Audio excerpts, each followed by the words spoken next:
c'est Sensor Studio pour vos questions habituelles. Une grande nouvelle est tombée hier, alors j'ai préparé ça rapidement. Mark Rutte, secrétaire général de l'OTAN, a fait une déclaration choquante. Cette déclaration détaillée indique que si la Chine envahit Taïwan, la Russie pourrait, à la demande de la Chine, envahir l'Estonie, membre de l'OTAN. Si cela se produit, le monde entier pourrait basculer dans une troisième guerre mondiale. Examinons en détail cette déclaration choquante sans plus attendre. Le 5 juillet. Mark Rutte, secrétaire général de l'OTAN, a fait une déclaration choquante lors d'une interview au New York Times. Il a déclaré que si la Chine utilisait la force contre Taïwan, le président Xi pourrait demander au président Poutine d'attaquer l'OTAN pour détourner l'attention de l'Europe de la situation indo-pacifique.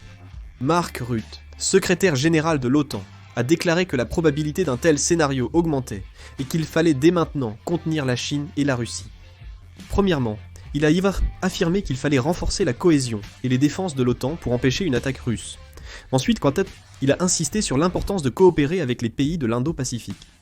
L'idée d'une guerre conjointe entre la Chine et la Russie a déjà été évoquée par le passé. Suite à l'invasion russe de l'Ukraine en 2022, il a été rapporté qu'à l'automne, malgré une mer calme, la Chine avait considéré envahir Taïwan. Des documents confidentiels du service fédéral de sécurité russe divulgués par un lanceur d'alerte ont révélé ces informations. La résistance ukrainienne face à l'attaque russe a empêché l'invasion de Taïwan par la Chine. Récemment, ce type de rumeur refait surface. Le fait même que ce genre de propos ait été tenu par le secrétaire général de l'OTAN nous en dit long sur la situation. Mark Rutte, secrétaire général de l'OTAN, a récemment affirmé que la Russie relançait son industrie de défense à un rythme historiquement inédit, retrouvant sa puissance militaire. Il a révélé que la Russie produisait en seulement 3 mois 3 fois plus de matériel militaire que l'ensemble des pays membres de l'OTAN en une année. Cela inclut les États-Unis parmi les membres de l'OTAN.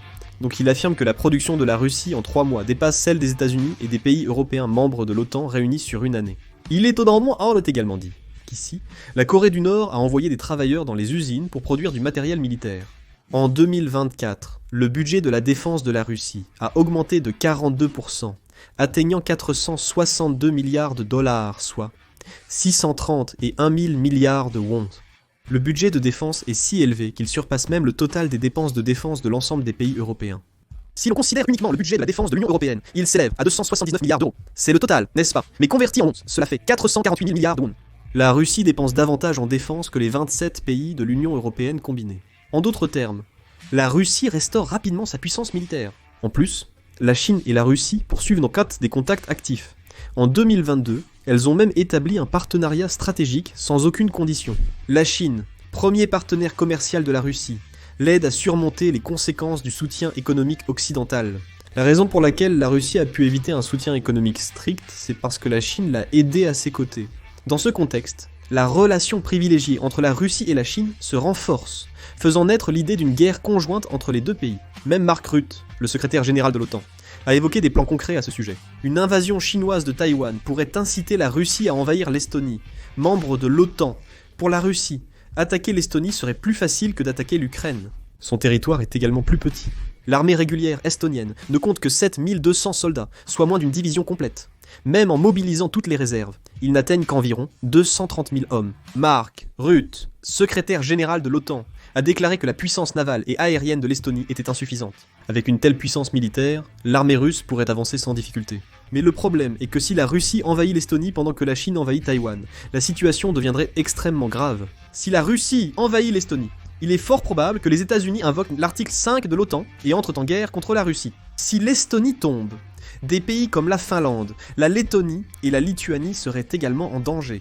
Mais les États-Unis ne peuvent pas non plus délaisser Taïwan, ils doivent donc y prêter attention. Mais dans ce cas, les États-Unis devront combattre sur 2 fronts. Si une guerre éclate sur 2 continents, et que les États-Unis ne peuvent abandonner aucun des 2 pays, ce sera une situation très compliquée pour eux. La Chine et la Russie n'ont à se soucier que d'une seule direction, alors que les États-Unis doivent mener 2 fronts en même temps. Ainsi, la Chine et la Russie peuvent poursuivre la guerre plus facilement que les États-Unis. Si on en arrive là, ce sera la 3e guerre mondiale. Les États-Unis ne pourront pas gérer ces 2 guerres seuls, c'est certain. Ils pourraient demander à leurs alliés, comme notre pays ou le Japon, d'envoyer des troupes pour aider lors d'une invasion chinoise de Taïwan. Les pays européens pourraient défendre l'Estonie, mais cela signifierait le début de la 3e guerre mondiale, sans plus d'explications nécessaires. L'Occident, la Chine et la Russie, avec leurs alliés, devront presque tous participer à cette nouvelle confrontation mondiale. Il est possible que Mark Rutte, le secrétaire général de l'OTAN, et menti dans le but de renforcer la défense des pays membres de l'organisation. Cependant, de récents discours affirment de plus en plus que la Russie pourrait attaquer un pays de l'OTAN. Le secrétaire général de l'OTAN et les institutions gouvernementales danoises affirment que la Russie pourrait attaquer l'OTAN dans les prochaines années. De plus, des groupes de réflexion du monde entier disent de plus en plus que la Chine pourrait envahir Taïwan d'ici 2027. De plus, les pays européens, ressentant directement la menace, augmentent rapidement leur budget de défense. Les 3 pays baltes, la Pologne et la Finlande ont quitté la convention interdisant les mines antipersonnelles et prévoient d'en déployer massivement à leurs frontières dès à présent. Ils ont également presque doublé leur budget de la défense. Il y a beaucoup de choses difficiles à comprendre si l'on considère que tout cela s'est produit sans aucun signal préalable. Il semble clair que la Russie et la Chine complotent ensemble d'une certaine façon. La question cruciale est, comment l'OTAN et l'Occident réagissent-ils face à cette menace ?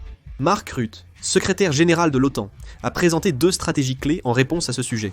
La première consiste à renforcer la puissance militaire de l'OTAN. Le secrétaire général de l'OTAN, Rutte, a souligné la priorité de bâtir une OTAN si forte que la Russie n'oserait pas la toucher, et que ce ne sont pas de simples paroles. À partir de 2025, les membres de l'OTAN, notamment l'Allemagne, la France, la Pologne et le Royaume-Uni, augmentent rapidement leurs dépenses de défense, renforçant leur système d'armes de pointe, et leur capacité de déploiement de troupes. La Pologne achète des chars à notre pays, mais il faut surtout souligner la pression ferme exercée par le président Trump. Le président Trump a averti que si les pays membres de l'OTAN n'allouaient pas au moins 2% de leur produit intérieur brut à la défense, les États-Unis pourraient ne pas honorer leurs engagements de défense. Les pays européens se sont mis d'accord pour augmenter leurs dépenses de défense jusqu'à 5%. Une solution radicale à l'américaine a été appliquée à la sécurité européenne. De plus, l'OTAN veut renforcer sa coopération avec les alliés de l'Indo-Pacifique. Luther, secrétaire général de l'OTAN, a qualifié la Corée, le Japon, l'Australie et la Nouvelle-Zélande de partenaires stratégiques indo-pacifiques, soulignant l'importance d'une coopération approfondie dans les domaines militaires, technologiques, défense, industrie, partage d'informations et cybersécurité. Cette stratégie concerne non seulement la sécurité de l'Asie de l'Est, mais aussi la survie même de l'OTAN. Les États-Unis y jouent un rôle actif.